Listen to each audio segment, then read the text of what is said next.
Hi, my name is Victoria Kanya, and I'm excited to tell you about Gladius.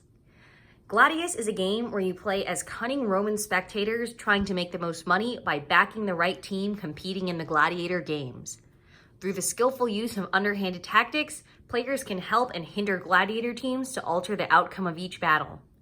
Can you outwit your opponents to turn a profit, or will you be left empty-handed? Gladius takes place over the course of 3 rounds. What happens is an event card is revealed. In this case, it's Survive the Lions, and it tells you what the relevant skills are for the event and what the setup is. In this event, 3 different gladiators are competing against each other, and the relevant skills are Fight and Luck. This gladiator has 2 + 2 for a total of 4. This gladiator, Dave, sadly has 0, and PAX has 2 + 0 for a total of 2. So as it stands, Sabina would win this event. However, things are not going to stay the same. Each player has their own hand of influence cards that allow them to alter the outcome of the game. They allow you to do different things like boost a gladiator stats, move influence cards, move bet tokens, add gladiators, and a variety of other things. What happens is each player, the game plays 2 to 5 players, will first choose a character to play, and they'll get a player power and a handful of influence cards, and also a bunch of bet tokens. Once players have all the materials that they need, they'll take turns placing these bet tokens face down. There are 2 types of bet tokens. There are regular bet tokens, which have these have numbers on them. And then there is a death bet token right here, which basically means that if you bet on a gladiator that is in 3rd place, you get money instead of these regular bet tokens where if you bet on the winning gladiator team, you get that amount of money. So players will each take turns placing a bet token on the gladiator that they would like. So it might look something like this. After that, players have the option to do one of 3 things. They can play one of the influence cards that they have in their hand. Influence cards, some of them are played face up, as you can see here with this red icon, and some of them are played face down.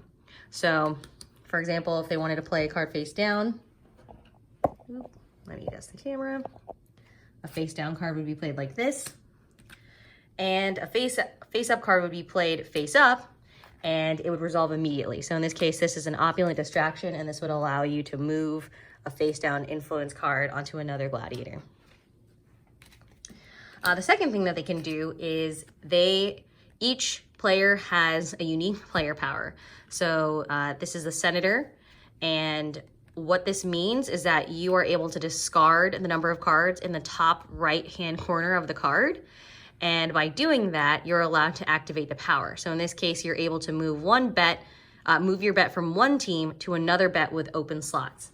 So for example, if my bet were here, I could move it over here. And there are a bunch of other characters that you can play. There's also the Beast Tamer.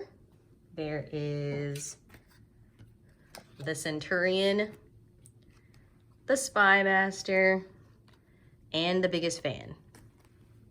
Each character has their own unique power that allows you to play the game in a different way. The third thing a player can do on their turn is place their second bet token. Once a player places their second bet token, that means that they have passed for the round and they cannot play any more influence cards. However, other players who have not passed are able to continue playing the game until everybody has passed. So once everybody has passed, the round ends. You reveal the face down influence cards, and then you would calculate the winner. So in this case, this gladiator would have -2 from each skill. That would make that 0. +3, this gladiator has 3. This gladiator has 0. and this gladiator has 6. So this team would win. What happens is the first place bet tokens go face down over here on the first place card. The second place, this one's actually second place, Alex. The second place tokens get returned to the players, and the third place tokens go on the third place card. After that, you clean up all of the influence cards. Everybody draws 2 influence cards. You reveal a new event, and you do that 2 more times. Now that we've told you a little bit about the game, I want to tell you a little bit about the story of Gladius. My co-designer Alex and I started designing Gladius about 2 years ago after we went to a gaming event and we were interested in becoming game designers. And this designer, Stone Labrandy, basically said, hey, you should try making a game with cards. We tried a bunch of different things, and Gladius turned out to be the one that was the most fun. And we thought, maybe if we got an artist, would we be able to make our own game? So we got an artist. We started looking up how to kickstart a game. We won a scholarship to Metatopia, which is this gaming convention where you can playtest your game. We got a lot of positive feedback there, and we went on to go to PAX Unplugged and Origins and Gen Con, and actually over 20 board game conventions in the course of a year. We won an award. We won the People's Choice Award at Playtest Northwest, and we also won Tabletop Game of the Year at the Bit Awards. So it's been a really exciting journey making this indie game. We're most appreciative because we've been able to make a lot of awesome friends, and we've been able to make Gladius a better game every step of the way. One of our dreams has always been to demo at the PAX South Indie Showcase.